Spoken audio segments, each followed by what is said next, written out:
I call the member for Pittwater.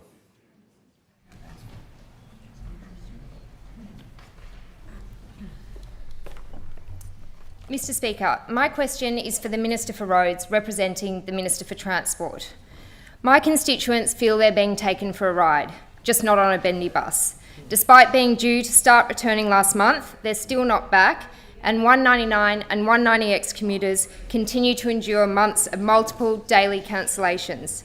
Minister, when can the people of Pittwater turn up to a bus stop and expect to see every timetabled bus?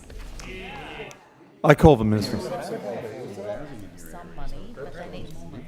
Thank you, Mr Speaker. And I want to thank the member for Pittwater for the question and her strong advocacy for better bus services and for the people of her community. Also, the member for Wakehurst has been advocating on this.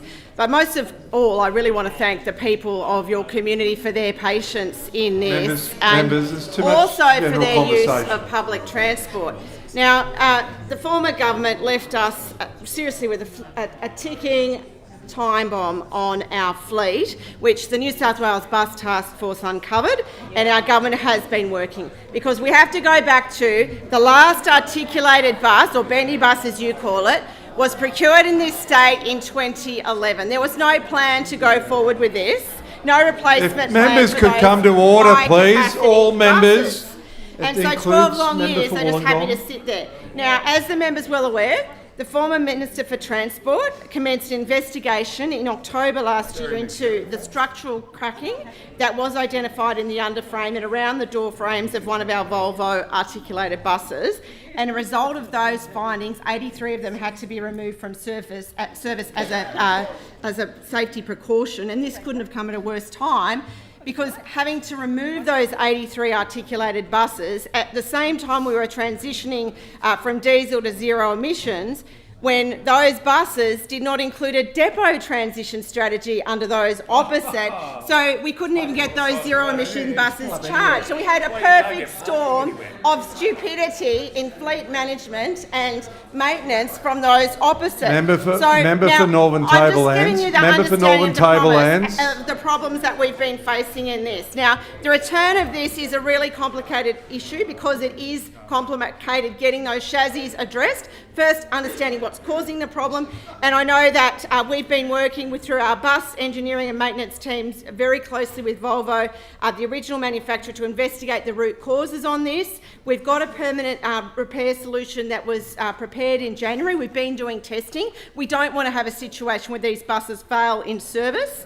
So to expedite the Member for return North of Shore these can remove herself from the chamber and standing order 2498 until the end of question time. Updated chassis, so we got them here in March. Oh, Mr Speaker, I don't know how more relevant I can be. But anyway. No. Sorry.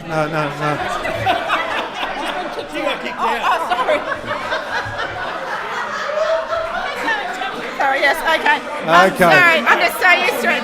Anyway, 50 buses, 50 buses. Stop the clock. Just stop the clock. I'll just stop the clock. Okay, I can understand that the Minister might not have heard my removal of the member for North Shore and could misconstrue what was happening. So we'll just move on from that, but we're going to do it quietly. The Minister only has a short period at this stage anyway to complete an answer, so she'll be heard in silence. Minister. Thank you, Mr Speaker, and I apologise for that. I couldn't hear with all the noise from those opposite. Look, 50 buses are planned to return to service by October, and Transport's exploring options to expedite the return of the other 32 by the end of the year. So we really are trying to do that. We know there's been challenges on the northern beaches. Yes, member for Pittwater. An additional 2 minutes is granted, Minister. And Transport's continuing to work with Keolis Downer, the operator, on this. Look, our measures to deliver better bus services, we want to get those peak express services, including those services down the main corridor to the city, the 199, which goes from Palm Beach to Manly, getting back to full timetable delivery on the 190X, as well as increasing capacity on the 160X, which goes from Dee Why to Chatswood as an all-day frequent return. We also need those dedicated school buses back there. We face systemic issues with our bus fleet, and we all know in this place that's caused by a lack of engagement in getting new buses procured by those opposite, the neglect, Now, the irony is, this is why you are in Parliament, Mr Speaker, why the member for Pittwater, the member for Wakehurst.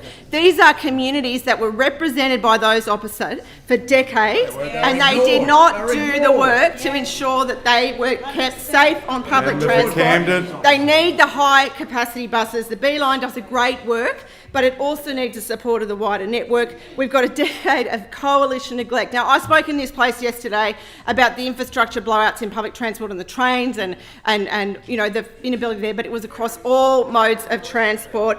It's no wonder that they have been, you know, rejected by the people of Pittwater and Northern Tablelands. And I want to really thank both these members for their incredible work in advocacy. I was in this job for, I think, you know, 5 minutes, and they're on my doorstep asking for more for their community. That's what good local members should do. That's what the crossbench does. That's what the Labor members do. But some of these ones over here, no, not happening. Few Nationals, have to say, few Nationals, but not some of those ones up that end of the bench. Look, it has been a really incredibly frustrating time. We are working night and day to get these services back for you and your community. Once again, thank you so much to the passengers, and we are doing our very best to get them back on the road. Thank you.